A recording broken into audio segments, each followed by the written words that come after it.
Welcome to the World United. Welcome to the World United. Shaun is our next speaker, and he is a Broadway performer, president of Promethean Spark International, and a life coach. And he will be speaking today on opposition, the ultimate guru. Shaun comes to us from New York City, where for over 20 years, he has made his living performing in Broadway shows, national and international tours, and regional productions. He is on the Council for the World United and served as the artistic director for the World Parliament on Spirituality. Shaun Parry is the president and founder of Promethean Spark International, a nonprofit organization that does life coaching for extremely impoverished youth. A few interesting things about Shaun: he speaks 4 languages, has lived in 18 countries, and has written over 50 original songs.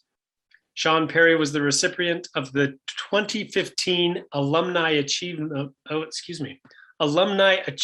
Award at his alma mater, Brigham Young University, and is author of the book Auditioning for Life: Success Strategies Learned from Broadway Auditions. For more information on that, you can visit www.shaunparry.com. And I am very honored to introduce Shaun Parry. Thank you. Thank you so much. This is so exciting and amazing. Let me see. If you want to pin me, go up to Nate. If you want to go up to the 3 dots above at the top of my thing on the top and hit pin, or I could do that if you want. There we go. Does that work? Am I on?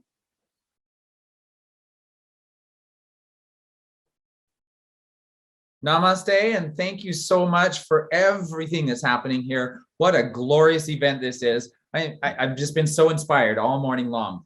And the topic that I've chosen, each speaker has kind of like built and connected to the topic that I'm going to speak about. So I'm thrilled that it's all working together, and there's been a spiritual bond even before we came online here.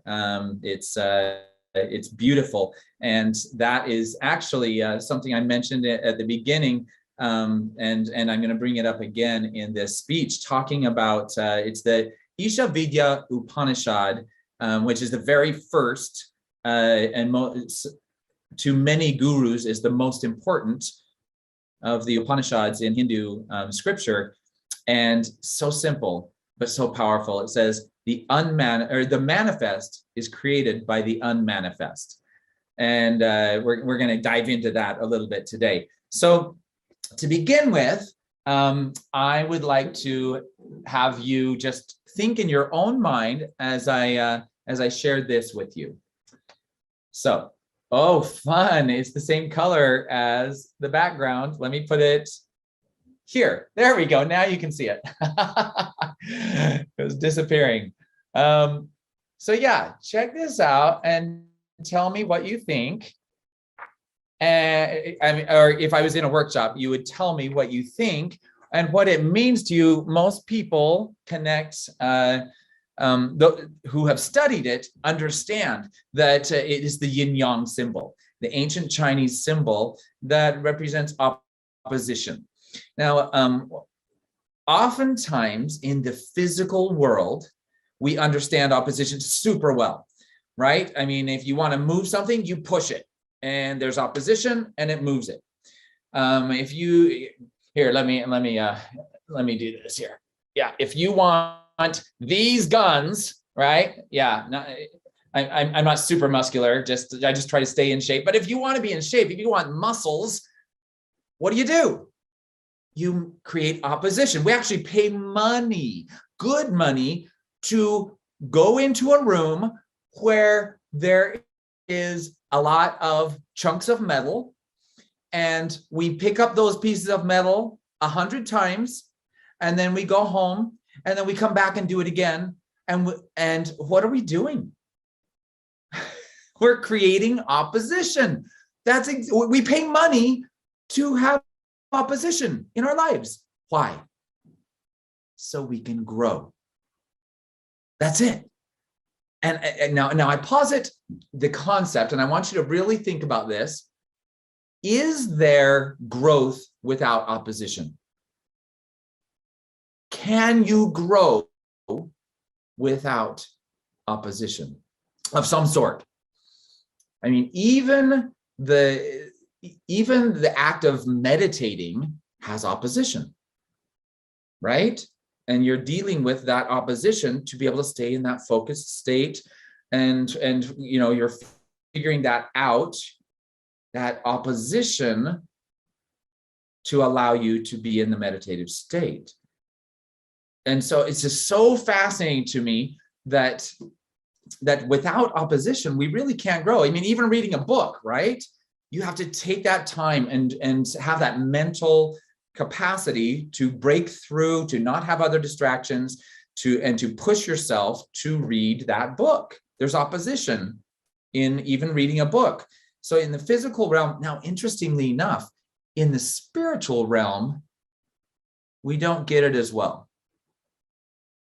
We don't understand it as, I mean, maybe we understand it, but we don't apply it. Maybe that's it. So think about, you know, when things go wrong, when there's all the, you know, there's stress and anxiety and all of this. And then when we complain and we cry, oh man, it's so bad. I feel, why did that have to happen? Or then you get mad or angry, and it's like, wait a minute. Well, if you really believe that opposition is for growth and understand opposition, then why are we getting frustrated and angry and complaining constantly about the opposition? That broken leg, that breakup, that quarantine, so that's so fascinating to me that we do that. And so I'm gonna actually, I have the book here. Oh, this is interesting that it's cutting out. Let me see if there's a little more light will help this. There we go. So we have the Yellow Emperor's Classic of Medicine, right? And this is the Neijing Suwen, that is one of the most ancient books on ancient wisdom. It's the medicine of the ancient Chinese, and here is basically the scripture of Taoism. If you have the Tao Te Ching and then this. So in chapter 3, the union of heaven and human beings, it says the root of all life is yin and yang. This includes everything in the universe, right? Light and dark, right? And all across the board, we have that. Then a little further into the book, we have heaven and earth, the masculine and feminine principles, the chi and the blood, all reflect the interplay of yin and yang. The interdependence of yin and yang is reflected in all things in the universe and cannot be separated. Such a powerful concept. And now we're going to go a little deeper into it than we normally would. Gonna kind of dive in. Take a deep breath with me.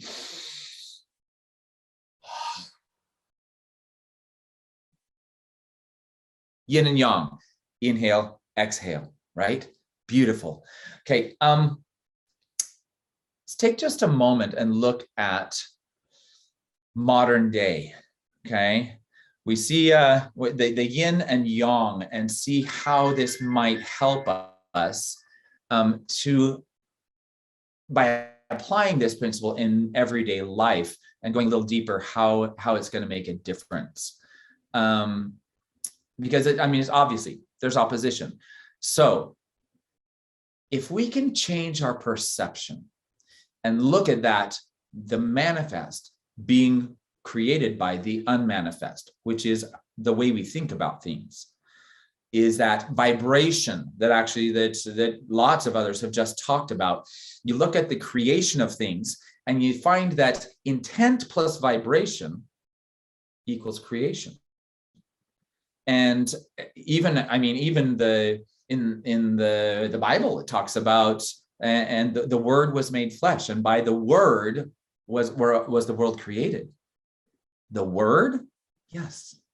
The vibrations are what created it. And then you go and see how vibrations through certain frequencies, through various mediums, will create a flower or different designs. And you say, take that to its nth degree, and God used vibration to create everything in our known creation here on the earth. So it's beautiful.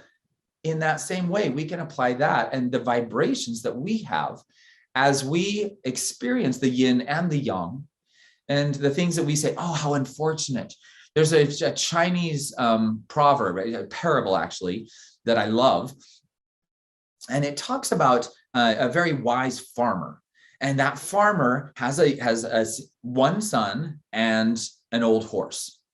And one day, the horse runs away. And all of the villagers come and say, oh, how unlucky you are. So unfortunate. Bad luck. And he says, maybe it's bad luck. We'll see. And then the next day, that horse comes back and brings a bunch of wild horses with it. And now he has many horses. And they all come to him and say, oh, such good luck. Wow, you are so fortunate.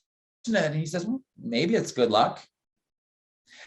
And then the next day, his son is trying to train one of those horses, and ends up falling off the wild horse and breaks his leg. And all of the villagers come and they're like, oh, so unfortunate, such bad luck. Wow, that is really sad. And he says, maybe it might be bad luck. We'll see. And then maybe a week later, the Imperial Guard comes into the village and a war has broken out. And they are taking the young men from that village to go fight on the front lines. But because his son had a broken leg, he wasn't recruited. He couldn't go and fight. So he didn't get sent to the front lines. And all the villagers came to him and said, how fortunate you are, how blessed you are that this happened and that your son is not taken to that war. And he says, maybe. And then, of course, it can keep going. What a powerful message for us to see those negative things and positive things and just detach from our judgment of it, the yin and the yang, and to be able to just experience that as a whole and see the goodness. When I say it's all good, it's not just a phrase, oh, it's all good. No, our existence is designed that it is all good, that everything we experience is for the welfare of our souls, of our eternal divine beings, all of it. And if we can step back and see that and live that every day, what a powerful, different life you'll live every single day. Everything that happens to you is, oh, wow. And all of a sudden you can live in gratitude. The Ho'oponopono, I don't know if you've heard of that, but it's a powerful concept, a Hawaiian concept connected to we are one, this unity consciousness. And in that, there's a segment where we talk about if you are one, then you don't get to choose which part of humanity you're one with. You're one with all the good and the beauty and all these speakers and all the good, beautiful people that are spreading spiritual awareness and love and kindness. And you are one with the criminals and with the abusers and the inmates and the corrupt politicians, that you are one with them too, if you truly believe it. And so we get to own that. If we say we are one, we are one. And so by owning that and saying, okay, if I'm one with you, then the bad things that you you've done, the things that have caused harm, that have made hurt others, I did that. I'm a part of that. And so then I get to say, and there are the four phrases that he expresses as kind of a mantra. He says, I love you, I'm sorry, please forgive me, and thank you. And he says, if you say that as if you were that person, when you're talking to them, you connect. I am sorry because we did that. And now I'm going to take you on a quick, I just have about 2 minutes left. I'm going to take you on a quick little meditation that I use that moves through this. And if you'll just take a moment, close your eyes, and we're not going to take the time to go into the space. This would normally be a good 15-minute thing, but I'm just going to take you quickly. Take a deep breath with me and center. Yin and yang. The balance, the flexibility that keeps us alive, keeps us progressing, keeps us fulfilled. Now see yourself as a light being, not as the person that is in this flesh, but the true essence of your light being. See that, your eternal, true self with a capital S, and allow that light to expand. Sitting up straight so it shoots right out the top of your head and down through your taiji pull down into the earth. And as a light being expanding and connecting to all humans and all beings around the earth and in the cosmos. Now, let's look at love. The 3 levels, and again, we're going to move through this quickly, but process it, if you will, in slow motion time inside your mind and your heart. Say, I love you to yourself. Now, open it up and to all of humanity. Even those people that are doing awful, awful things. I love you. People that have hurt you. And now to God, who maybe has caused some real harsh, awful, hard times in your life. I love you. Now we move to forgiveness. With love as the foundation, stepping into forgiveness of self. The things that you've done wrong, the things that you've sabotaged yourself with, the things you've hurt other people. I forgive you, me, forgive myself. Now those others who have injured you, who have injured your loved ones, who have done awful things. And I've struggled with this because I've lived in leprosy colonies and I've worked with sex trafficking shelter victims. And to forgive those who have wronged you and humanity. I forgive you. And God, or the source, I forgive you. If you feel like you have been wronged in this life, forgive, release that burden. And finally, gratitude. Say to yourself, thank you. Thank you for all the good and thank you for the bad. That's how I grew. Thank you for those awful, hard experiences that you put me through, that I put me through. Thank you. Thank you for the mistakes so I could grow. And now to the other people, thank you.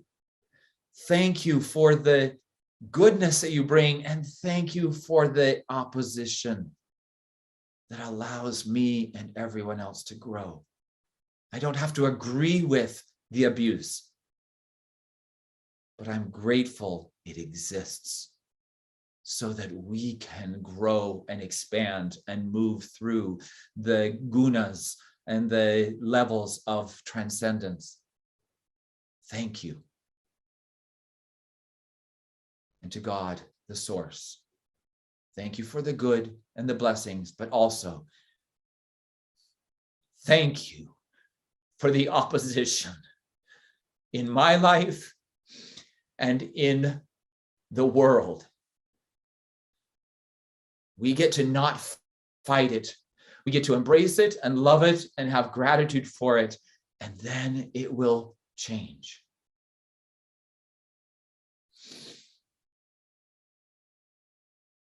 I will end with this. Thank you so much. Opposition is truly the ultimate guru. Namaste. Namaste. Thank you, Shaun. Do I need to do anything with the, so the pin puts you back up there? Is that how that works? I just removed the pin. Yeah, if you look on the three dots above the people's names or their pictures, you can pin them and then remove it after.